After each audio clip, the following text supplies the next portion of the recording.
Know your ગ્રેનમાં ચલો આજે એક સીડ્સ વિશે વાત કરીએ કે જેને આપણે ગ્રેઇન તરીકે યુઝ કરીએ છીએ. હું ડૉક્ટર ઉત્પલાયો ડાયટિશિયન ફ્રોમ ફિટઝેન. આપ એક એવું સીડ્સ કે જે આપણે ગ્રેઇન તરીકે વાપરીએ છીએ, લોકલ છે, વર્ષોથી વાપરતા આવ્યા છીએ, વ્રતમાં લઈએ છીએ જનરલી આપણે એને, વર્સેટાઇલ છે, ઇનએક્સપેન્સિવ છે અને લોકલ છે. મેઇન ફાયદો એ છે. આજે વાત કરીએ આપણે રાજગરા વિશે. રાજગરો છે, અમરંથ છે, રાજીગરા, ઘણા બધા નામથી આપણે બોલાવતા હોઈએ છીએ. બહુ નાના સીડ્સ છે પણ એના બેનિફિટ બહુ વધારે છે. રાજગરો છે ને હાઈ પ્રોટીન છે, સોલ્યુબલ એન્ડ ઇનસોલ્યુબલ ફાઈબર હોય છે, એટલે ફાઈબરની માત્રા પણ એમાંથી વધારે મળતી હોય છે. એમાં કેલ્શિયમ વધુ છે, એમાં પોટેશિયમ વધુ છે, મેંગેનીઝ, મેગ્નેશિયમ, ઇવન સેલેનિયમ, એ બધા વાઇટામિન્સ, મિનરલ્સ પણ એમાં વધુ મળતા હોય છે. તો આ બધા ફાયદા છે. ઇવન ગ્લુટેન ફ્રી છે, એટલે કે જે લોકોને ગ્લુટેન એલર્જી છે, જે લોકો ગ્લુટેન ઇન્ટોલરન્સ છે, એ લોકો માટે પણ રાજગરો ફાયદાકારક છે. એટલે રાજગરો જે લોકો ગ્લુટેન નથી લઈ શકતા એમના માટે પણ લઈ શકાય એવો ખરો.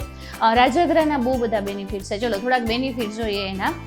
મેઇન એનું છે વેઇટ લોસમાં હેલ્પ કરે. હવે સોલ્યુબલ ઇનસોલ્યુબલ ફાઈબર છે એટલે આપણે ફૂલ ફીલ કરાવે, અને ફૂલ ફીલ થાય ને એટલે આપણે વારે વારે ભૂખ ન લાગે. ઇવન આપણે અનહેલ્ધી સ્નેકિંગથી બચી શકીએ. એટલે એ એક ફાયદો આપને વધારે મળતો હોય છે. એટલે આખો દિવસ આપણે જે ભૂખ લાગવાની સતત ફિલિંગ આવતી હોય છે એ નથી આવતી.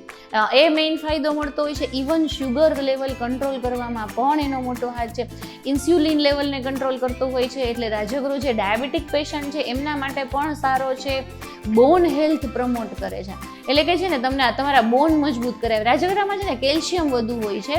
ઇવન રાજગરામાં લાઇસિન વધુ હોય છે, એટલે કેલ્શિયમ એબ્ઝોર્પ્શન પણ એ વધારે છે. કેલ્શિયમ વધારે એબ્ઝોર્બ થાય એટલે બોનને પણ સારું પડે છે. એટલે જે ઓસ્ટિયોઆર્થરાઇટિસ કે ઓસ્ટિયોપોરોસિસના જે પેશન્ટ હોય છે એમના માટે પણ રાજગરો ફાયદાકારક છે. રાજગરો ઇન્ફ્લામેશન ઘટાડે, એન્ટી ઇન્ફ્લામેટરી પ્રોપર્ટીઝ હોય છે રાજગરામાં. એટલે ક્યાંક ને ક્યાંક આપણે આર્થરાઇટિસને લીધે ઇન્ફ્લામેશન હોય, ક્યાંક પેઇન હોય, જોઈન્ટ પેઇન હોય, ઇન્ફ્લામેશનને લીધે જે પેઇન હોય છે એમાં પણ રાહત મળતી હોય છે. રાજગરો મસલ સ્ટ્રેન્થનિંગનું કામ કરે છે, કેમ કે એમાં સારું એવું પ્રોટીન હોય છે. પ્રોટીન એ મસલ બિલ્ડ કરવાનું કામ કરતું હોય છે. એટલે રાજગરો એ લોકો માટે પણ ફાયદાકારક છે કે જેમને મસલ ઉપર વર્ક કરવાનું છે. રાજગરો એમ પણ હેલ્પફુલ છે. ઇવન છે ને ઘણા બધા બીજા બેનિફિટ પણ રાજગરાના આપણે મળતા હોય છે. એ છે ને ઘણી વખત આપણી ઇમ્યુનિટી વધારતું હોય છે. આ બધા હાર્ટ હેલ્થને પ્રમોટ કરે છે રાજગરો. રાજગરામાં પોટેશિયમ હોય છે એટલે હાર્ટ માટે પણ સારું છે. ઇવન રાજગરો છે ને કોલેસ્ટ્રોલ લેવલ ઘટાડવામાં હેલ્પ કરે, એટલે આપને એ ફાયદો મળતો હોય છે. હાર્ટને પણ ફાયદો મળતો હોય છે. ઇવન બ્લડને જે બ્લડ પ્રેશર છે એને કંટ્રોલ કરવામાં પણ હેલ્પ કરતું હોય છે. થોડુંક બ્લડ પ્રેશર ઘટાડવામાં હેલ્પ કરતો હોય છે રાજગરો. એટલે રાજગરાનો ઉપયોગ જનરલી આપણે વ્રત ઉપવાસમાં કરતા હોઈએ છીએ, એના બદલે આપણે એને ડેઇલી યુઝમાં વાપરવો જોઈએ. એ ફાયદાકારક છે.